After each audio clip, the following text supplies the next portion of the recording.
there's that age-old question about why women stay with bad men.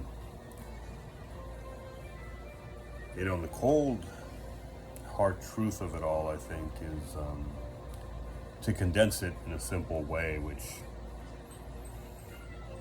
on the one hand, is hard to do in life because of the nuance and complexity of things, but at the same time, it can be done. Things can be simplified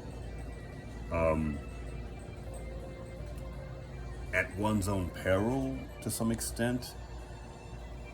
Sometimes things need to be simplified, but sometimes I understand that sometimes, and this is the exception, not the rule, sometimes nuance does have to be looked at, nuance and complexity. But,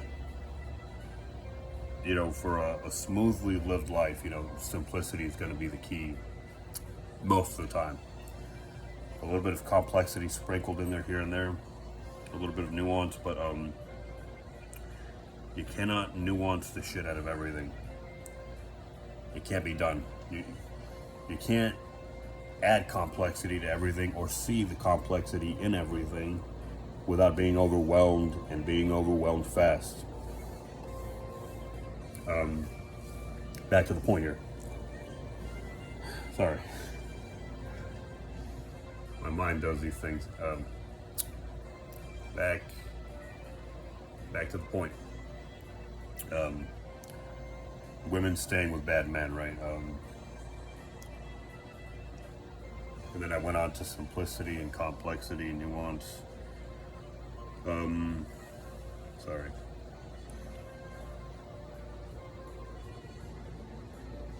Why does it happen? Why do women stay with bad men? I started saying the simple, cold, hard truth of it all is that good men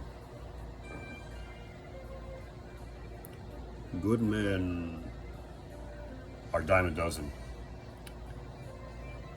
And let me dive into that for a moment. As bad as it sounds,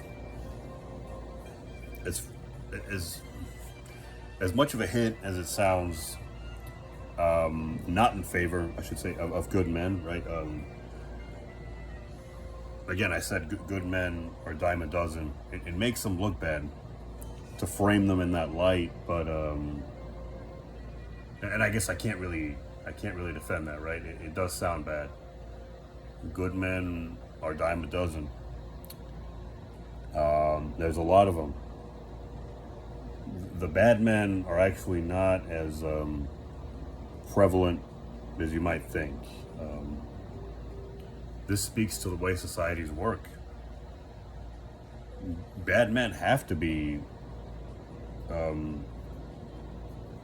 sprinkled in every here and there, so to speak. You cannot have a society that stands if it is composed mainly of bad or subpar men, so to speak.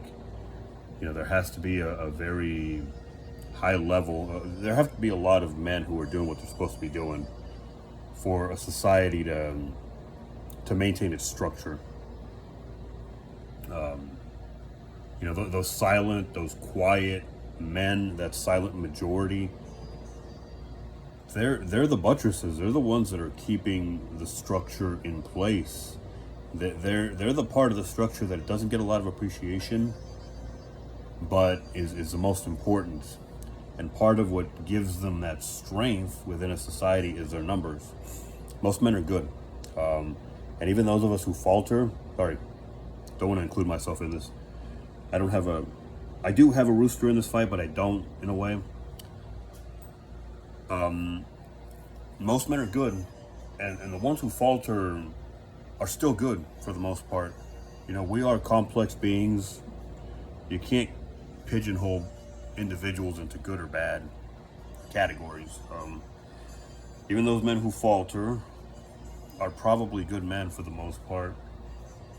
They're just human. They have good and bad qualities. some men, like I said, that there's that minority. Some men have a lot more bad. And I should clarify, it's not that they have a majority of badness, or that they have more bad than they do good. It's a matter of percentages. I'm not the most mathematically savvy of human beings. I like to, I used to be a little nerdy back in grade school, I guess. But it doesn't take long for you to realize that you're not the smartest cat in the room.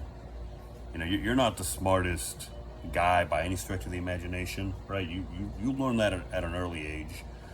You're not even the smartest guy in any room you stand in most of the time if that room has more than 20, 30 people, right? I learned, it was a humbling experience, but I learned early on, that first math competition that I went to, I learned that I was a fish in a sea of fish. I was not smart. I mean, there were probably a lot of people dumber than me, but I was not hot shit. I wasn't what I thought I was.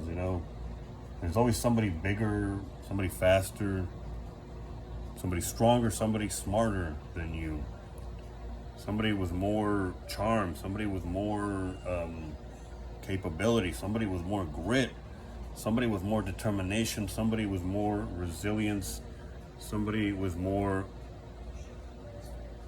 fill in the blank. It was humbling, and I learned that early on. But it's a game of percentages, right? It doesn't take much.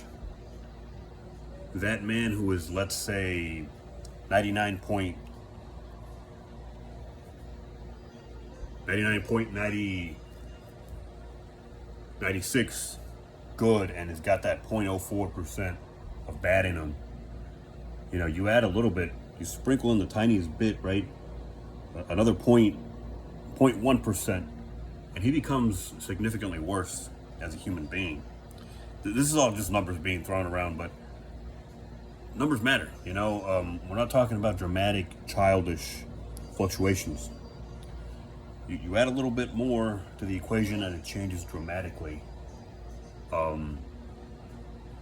That's how we are. That's how life is. And some men are more bad and some are more good than others.